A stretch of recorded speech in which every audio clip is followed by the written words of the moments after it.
El domingo pasado tuvimos una pregunta. Se trató de contestar esa pregunta. El hermano Eduardo estuvo con el tema ¿qué es el hombre? ¿No? Para que tengas de él memoria, dice la Escritura. Y yo tengo otra pregunta hoy.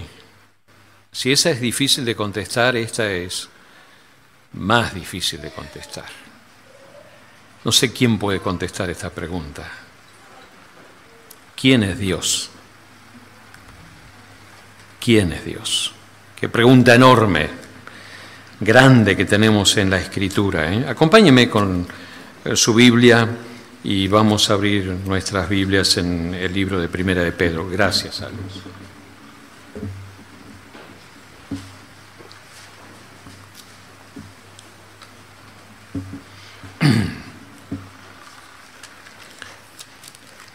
Volvemos al tema de la santidad de Dios.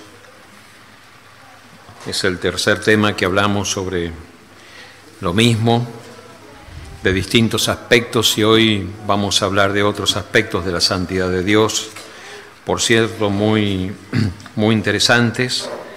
Nosotros estamos en Pedro, en la primera carta de Pedro, en capítulo 1, versículo 16, porque escrito está: sed santos, porque yo soy santo.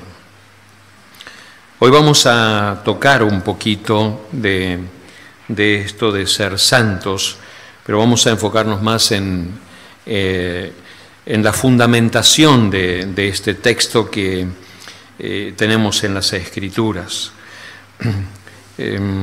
Nosotros a través de los años hemos construido cada uno de nosotros un concepto de Dios. Y si le preguntamos a cualquiera de nosotros qué es Dios para usted, vamos a tener muchísimas respuestas. Cada uno va a tener su propia respuesta, ¿verdad? Y si ya le hago la pregunta, ¿quién es Dios para usted? Usted ya está haciendo una respuesta y ya la tiene, la respuesta esa. Una respuesta que en muchos casos viene de la cultura, viene de la historia, viene del trasfondo histórico, viene de la familia, viene de la mamá, de la abuela, del padre, del abuelo, viene de distintas fuentes. En nuestra experiencia se nutre este concepto de Dios, y nosotros podemos responder quién es Dios para cada uno de nosotros de una forma totalmente diferente. Ahora, si yo le pregunto, ¿qué significa para usted que Dios es santo? Ahí ya cambia un poquito la cosa, ¿no? Entonces usted ya empieza a pensar de otra manera, porque ya ese concepto que usted tiene acerca de Dios, que lo heredó, que lo tiene de distintas raíces y fuentes, ahora ya le digo, bueno, es santo. ¿Qué significa para usted santo? Y bueno, entonces usted apela otra vez a la historia y otra vez, y si puede, y si no, apela al conocimiento, y si no, apela alguna vez al diccionario que lo leyó, lo vio, o si no, apela a la historia, a ver qué es santo. Y yo conozco a los santos y esas cosas, y cada uno arma de vuelta su concepto acerca de Dios, ¿no? Y si vamos a otra pregunta más, ¿qué quiere decir santo? Y bueno, otra vez usted apela a su conocimiento, a la historia, a todo, para tratar de responder esta pregunta de la mejor manera, ¿no? ¿Qué quiere decir santo? Bueno, usted me dirá, pastor, deje de hacer tantas preguntas y dé las respuestas. Yo le hago las preguntas para que usted haga las respuestas, y ahora vamos a ver las respuestas en la palabra de Dios, a ver si sus respuestas están de acuerdo a la palabra, de acuerdo al consejo de Dios. Es interesante tener este diálogo del silencio, ¿no? Mire, ahí lo tenemos, ¿no? Pero ahora hay una placa ahí que aparece, un power, la santidad de Dios. Y el significado primario de la palabra santo quiere decir separado. Ahí está, separado, ¿no? Viene de una palabra antigua que significa cortar o separar. Ahí está. Separado. Santo quiere decir separado, puesto aparte. Puesto aparte. Y Cuando nosotros nos dicen a nosotros, ustedes no creen en los santos. Yo digo, sí, yo creo en los santos. Yo creo en los santos. ¿Por qué? Porque vamos a ver eso en la Escritura, no hoy, pero lo adelanto ya, porque cada uno de nosotros, cada una de las personas que ha confiado en Jesucristo como su Salvador personal, Dios dice que es santo.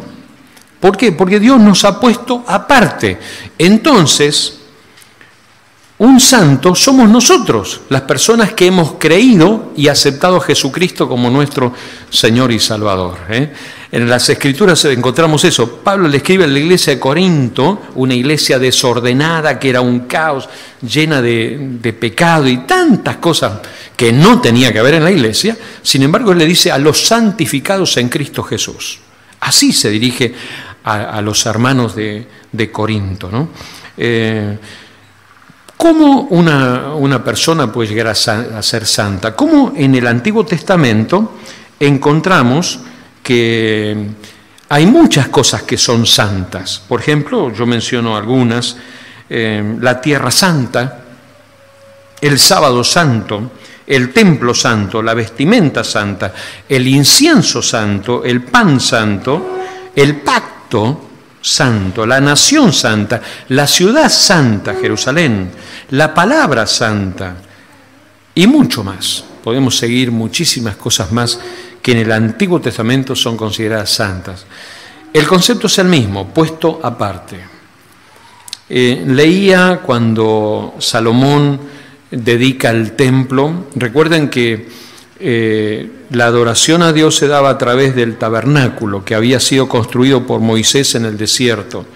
Muchísimos años estuvo el tabernáculo en existencia y en pie. Se puso viejo de tantos años que pasaron sobre él, pero era el lugar de reunión, era el lugar donde Dios se comunicaba con su pueblo. Era una tienda que se armaba y se desarmaba.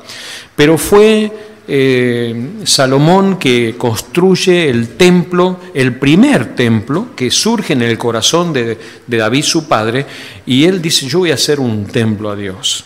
Y Dios le dijo a David: vos no lo vas a hacer, lo va a hacer tu hijo. David acopió material y Salomón lo hizo. Y cuando él dedica el templo, dedica todo lo que hay en el templo. Un templo que abundaba el oro. Había oro absolutamente por todas partes. No era un símbolo de majestad, de riqueza y de poder el oro allí, sino era un símbolo de la magnificencia, la soberanía, la pureza, la santidad de Dios. Eso era lo que representaba el oro. Todos los utensilios, las puertas estaban enchapadas en oro, las paredes. Era increíble la majestad de ese templo que levantó Salomón en honor a Dios. Y todos esos utensilios fueron dedicados a Dios. Entonces, ¿qué quería decir? Todo eso era santo, dedicado a Dios. Y mientras estaba leyendo en esta semana otra historia en el Antiguo Testamento, Daniel está en el cautiverio. Nabucodonosor llevó al pueblo cautivo a Babilonia, y el hijo de Nabucodonosor se llamaba Belsasar. Belsasar en el capítulo 5 hace un gran fiesta para 1000 de sus príncipes, me imagino. La fiesta habría 2000, 3000 o 4000 personas allí en esa fiesta imponente, enorme esa fiesta. Y el rey Belsasar dice en medio de todo ese jolgorio y esa fiesta: traigan por favor las copas que trajo mi padre del templo de Dios, del templo que había levantado Salomón. Esas copas que habían sido dedicadas a Dios eran santas, y todos esos utensilios habían sido llevados a Babilonia. Y Belsasar dijo: tráiganlas acá a esta fiesta, vamos a tomar ahora con las copas y vamos a festejar y vamos a celebrarlas a nuestros dioses. Y Belsasar utilizó esas copas que habían sido consagradas a Dios, que habían sido dedicadas a Dios. Y dice las Escrituras que apareció una mano en el templo de Belsasar y escribió unas palabras, Mene, Mene, Tekel, Uparsin. Y Belsasar tuvo un miedo, un temor espantoso y llama a todos sus adivinos y nadie podía saberlo hasta que la mujer de Belsasar, la esposa de Belsasar, le dice, mira, hay un muchacho que vino de Israel, que trajeron de allí, y él sabe todas las cosas, y él va a revelar el sueño, y lo traen a Daniel allí, y Daniel le dice, mira, has hecho algo mal, muy mal, muy mal. Y vos sabías esto, y encima, cuando leo la historia bíblica, vemos como Daniel le echa en cara, has actuado con soberbia como tu padre actuó con soberbia. Tu padre fue castigado, fue llevado al campo, vivió entre los animales, con un corazón como de animal, despojado de toda su grandeza, de toda su gloria, hasta que reconoció que el cielo gobierna, dice Daniel. Y Belsasar no aprendió de su padre. El orgullo, la soberbia lo coronaban. Y tomó esos utensilios que eran santos y los utilizó para él, para su soberbia, para demostrar su grandeza. Y Daniel le reveló las palabras y le dijo, tu reino ha sido cortado, has sido pesado y fuiste hallado falto. Fuiste pesado y faltó peso, te faltó peso. Belsasar desafió la santidad de Dios. Y esa misma noche murió, porque entró Ciro, el Medo, y conquistó Babilonia, y conquistó a Belsasar, y lo mató, y comenzó a reinar él, el rey de Persia. Ahora, ¿qué pasó allí?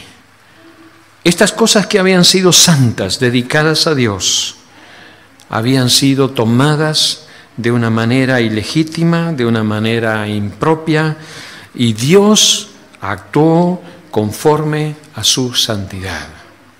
La Biblia dice allí en Oseas 11:9, aparece allí, dice, no ejecutaré el ardor de mi ira, ni volveré para destruir a Efraín, porque Dios soy y no hombre, el santo en medio de ti, y no entraré en la ciudad. Dios le dice a su pueblo esto, ¿no? Dice, yo soy Dios, y lo aclara, no soy hombre. Es importante esta verdad, porque muchas veces nosotros vemos a Dios como un hombre, muchas veces vemos a Dios como un abuelo, muchas veces vemos a Dios como un Papá Noel. La Biblia dice que Dios no es hombre. ¿Ya cambió algo su concepto cuando le hice la primera pregunta? Y entonces ahora usted dirá, bueno, entonces ahora me tiró abajo todos mis esquemas. Porque yo pensaba que Dios era como un hombre bueno, con una barba blanca, y que se portaba bien, y que me daba de todo. Dios le está diciendo, Dios no es hombre. Entonces, ¿qué es Dios? Buena pregunta. Muy difícil de contestar esa pregunta. La Biblia dice que Dios es espíritu. Pero la Biblia dice también, en este mismo pasaje, Él es santo. Dios es santo. Y más aún, está en medio nuestro. Dios está en medio de su pueblo. Dios ama a su pueblo. Él es espíritu. Él no es un hombre. No se maneja con nuestros códigos. Ni siquiera se maneja con nuestro lenguaje. Dios es espíritu, Dios es santo. Y en su santidad, Dios refleja su relación con nosotros. Nos ama, nos quiere, nos protege, nos cuida. Tiene un plan, tiene un propósito para nuestra vida.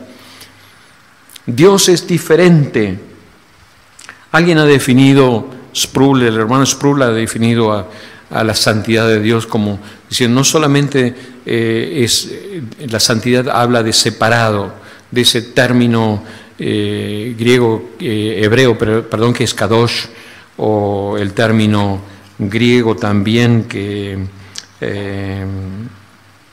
es haios. Pero más allá de eso, Dios es personal, Dios está interesado en cada uno de nosotros. Y Él se preocupa por ti y quiere tener comunión contigo. Pero dice Sproul, Dios es otra persona, es otro diferente a nosotros, totalmente diferente a nosotros. Ese es nuestro Dios. Quiero hablar ahora acerca de la virtud de la santidad de Dios. Si usted está tomando notas allí, pues vamos a mencionar algunos pasajes bíblicos y quiero señalar dos cosas muy interesantes que la hemos leído muchas veces, pero no la hemos tenido en cuenta, ¿no? Jesús es llamado santo. ¿Sabía usted eso? En el Antiguo Testamento vemos muchas veces que a Dios se lo llama santo.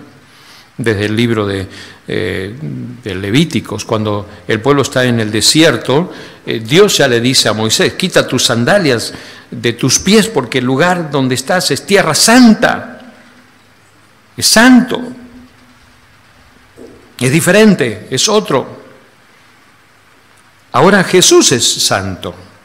Y mire usted en Marcos capítulo 1, verso 24, ¿quiénes son los que llaman a Jesús santo? Muy interesante esto, muy interesante. No son las personas. Pero también quiero hacer referencia después a otro pasaje que también es sumamente interesante. Marcos 1:24. ¿Por qué te entrometes con nosotros, Jesús de Nazaret? ¿Has venido a destruirnos? Yo sé quién eres, el Santo de Dios. ¿Quién dice estas palabras? ¿A quién se las dice? Estas palabras las dice un endemoniado, precisamente un demonio. Un demonio es un agente de Satanás, es un emisario de Satanás que había tomado posesión de una persona.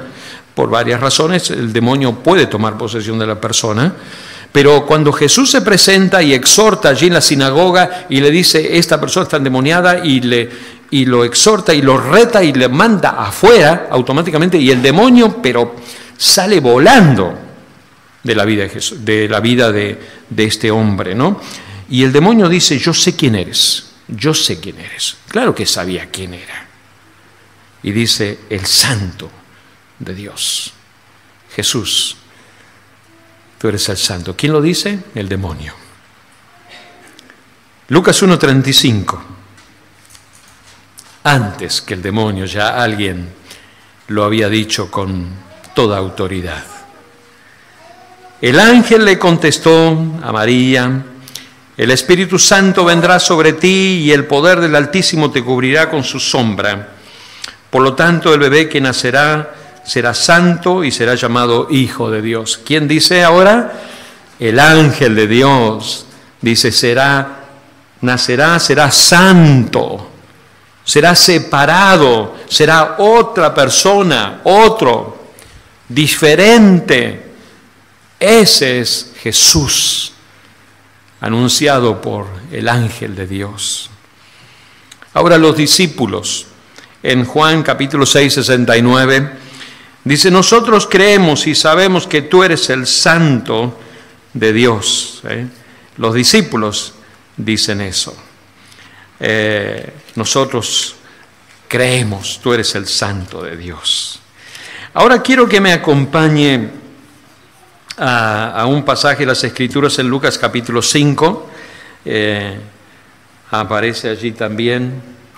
Y está el versículo 8 señalado, pero Lucas 5, abra su Biblia en ese pasaje. Quiero mostrarle algo aquí acerca de la santidad de Dios. Quizás usted nunca lo vio de esta manera, porque siempre hemos escuchado acerca de la pesca milagrosa, de muchas enseñanzas, pero yo quiero mostrarle algo muy interesante esta mañana sobre esta pesca milagrosa. Usted recuerda, los discípulos salieron a pescar, pescaron toda la noche, echaban las redes por acá, por allá, no pescaban nada, vuelven a la orilla, cansados de andar toda la noche pescando y no pescan nada, y llegan a la orilla y entonces se encuentran ¿con quién? Con Jesús, con el Maestro. ¿Y el Maestro qué les dice? Bueno, muchachos, vayan allí y entren otra vez y echen la red. Y Pedro le dice, pero Señor, hemos estado toda la noche pescando. Nosotros somos profesionales de la pesca. Y nosotros sabemos lo que hacemos. Lo hemos probado un montón de veces y no hay pescado. Se han ido los peces. No sabemos dónde están, no hay. En ese tiempo no había sonar ni nada por el estilo, así que no hay pesca. Entonces, ¿qué hace Pedro, no? En verso 5, respondiendo Simón Pedro, Maestro, toda la noche hemos estado trabajando y nada hemos pescado, mas en tu palabra echaré la red. Mire lo que dice Pedro, Señor, de última, es la última. Yo lo voy a hacer porque vos sos el Maestro y porque vos me lo mandás, pero yo, por mí, yo no, yo no. Yo lo hago porque vos me lo pedís. Bueno, ¿qué hace Pedro? Echa la red, usted sabe el resto de la historia, se llena de tantos peces que no cabían, llaman a otro barco, otro bote que había por allí, y llenan al otro y llena todo, y una cantidad de peces, y se imagina que para un pescador los peces es su ganancia, ¿no? Es su ganancia. Y es interesante este tipo de pesca, abundante de pesca que había. Ahora, cuando ellos salen a la orilla, podríamos pensar que Pedro tenía una empresa, ¿no? Ahí dice en el versículo 10, y asimismo de Jacobo y Juan, hijos de Zebedeo, que eran compañeros de Simón. O sea, había varios ahí que eran compañeros de Simón, que tenían la pesca. Y eso era plata, ver peces ahí era dinero. Automáticamente, cuando vieron esa cantidad de peces, habrán pensado, acá tengo 10.000, no sé qué, pero 10.000 tengo, ¿no? O tengo más. Bueno, porque claro, porque él trabajaba, sabía lo que valía eso.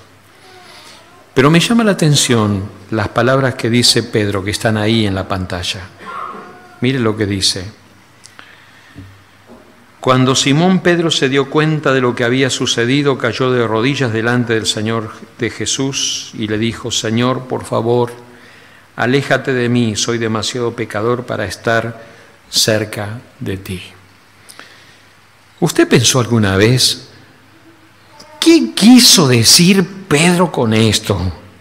¿Por qué dijo eso? ¿Por qué no le dijo, Señor, firmemos un contrato para venir una vez por semana y juntemos peces a lo loco aquí? Y hagamos un buen negocio. ¿Por qué no se abrazó con los compañeros y empezaron a festejar? Muchachos, miren la pesca, ¿dónde estaban estos peces? Y empezaban a festejar, mirá, este pez es de esta serie, este es de otro, este es de otro tipo de pez, estos son los peces que más valen, acá tenemos una fortuna de plata, vamos a repartir la plata para esto, me voy a comprar un carro nuevo, ¿Pensó alguna vez por qué dijo Pedro esto? Y no reaccionó por lo que había sucedido. Es que él reaccionó por lo que sucedió, porque se encontró delante de la majestad del Señor y de la santidad de Dios. Pedro, en ese momento, tuvo esa capacidad de discernimiento para entender quién estaba delante suyo. Y él vio delante suyo a Jesús, al Maestro, pero santo. Porque él dice acá, él dice, por favor, alejate de mí, toma distancia de mí. ¿Por qué? Porque soy demasiado pecador. Se dio cuenta que era pecador. yo veo que Pedro tuvo una observación y una respuesta totalmente adecuada para el momento. Cualquiera de nosotros, quizás yo mismo, podía haber pensado en el negocio. Podía haber pensado en la ventaja, podía haber pensado en el resultado, podía haber pensado en todo lo que podía lograr. Pedro vio mucho más allá, vio al Señor, vio a Dios. Y cuando nosotros tenemos, por eso, la virtud de la santidad de Dios, la virtud de la santidad de Dios justamente hace esto, me hace ver quién soy yo y quién es Dios. Muchas veces nosotros como personas escuchamos, yo no soy tan malo, la verdad que no hago cosas malas, me porto bien, voy a mi casa, mantengo mi familia, realmente soy una persona buena. Usted puede decir eso porque nunca se encontró delante de la santidad de Dios. Nunca se encontró con Dios, nunca. El día que se encuentre con Dios va a ver la miseria que hay adentro de su corazón, va a ver lo miserable que es y lo pecador que es. Y va a ver a Dios, que Dios es santo, un Dios distinto, un Dios que no es un hombre, un Dios que es espíritu y un Dios que le ama. Profundamente le ama. Nuestros conceptos de Dios están totalmente distorsionados por causa de nuestro corazón. Pero cuando nosotros nos acercamos a Dios y nos humillamos delante de Él y vemos a Dios como Él es, la conclusión es esta. No tenemos buenas conclusiones porque no tenemos buenas observaciones.